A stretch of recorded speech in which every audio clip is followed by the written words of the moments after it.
Hello everyone, I am Professor Deepshikha Bhargav and welcome to my life page. Today the topic that I am going to discuss is nature-inspired computing, and I am also throw some light on the research, development and career opportunities in this area. Let me first introduce myself. I am basically PhD Computer Science, specialization in Artificial Intelligence from Banasthali University, and also completed my MCA, MTech and MSc degree from JR Rajasthan Vidyapeeth Udaipur, and also did my A-level and B-level from DOEC, New Delhi. I'm into this field since last around 20 years, since 1998. So let us take an example.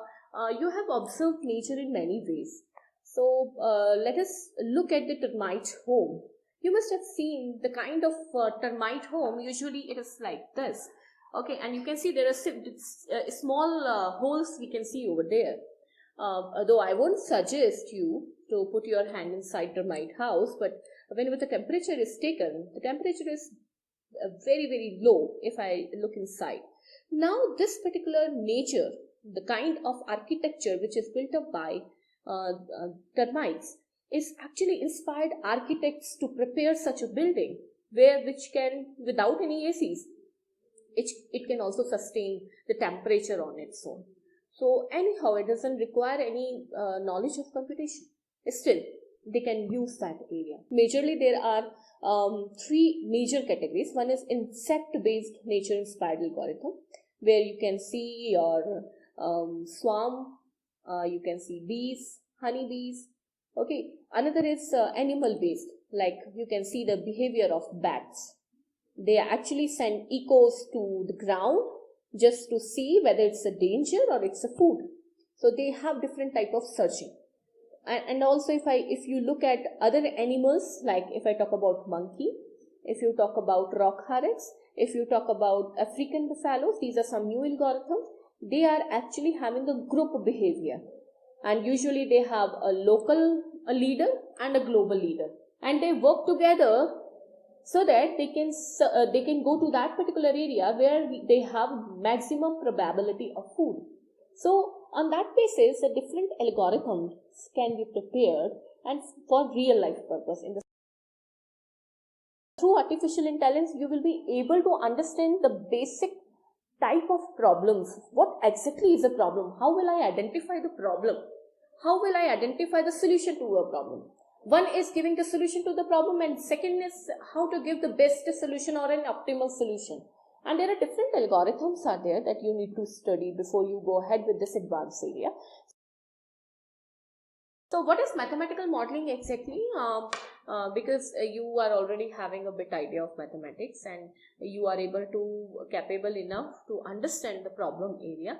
Now we need to prepare a model so that that model can be tested. That model can be trained for the real life situations and in which way they are reacting, and finally you are going to merge everything so that you can test your entire system. So that is what mathematical modeling is, and we can use any parameter for that. We can also have something, software assistance can also be used, or your own you can say analytical skills can also be used. Another skill set, even if you simply measure, there are so many application areas you can see in nature-inspired computing. You can go through any of the search engine and you can check what are the different research opportunities which are available, career opportunities which are available in AI. I won't say specific to nature-inspired computation, but definitely wherever AI is there, it is part of it.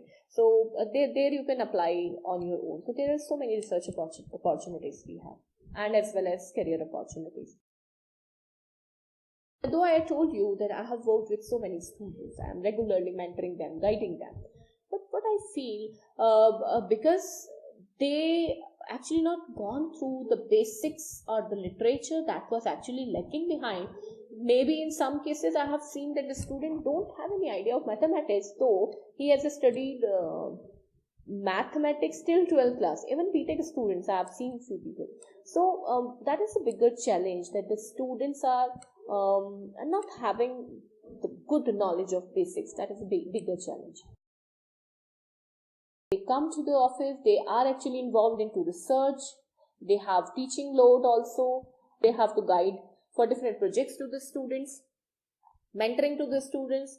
Also, the mentors is also having responsibility to listen some personal problems, maybe some professional problems. They also try to deal with that, interaction with the parents, also make them prepare them for placement preparation. Sometime it may happen, also maybe providing some placement assistance or internship opportunities. They work together on projects. Apart from upgrading yourself, apart from reading continuously for giving one lecture, I need to prepare for 3 hours.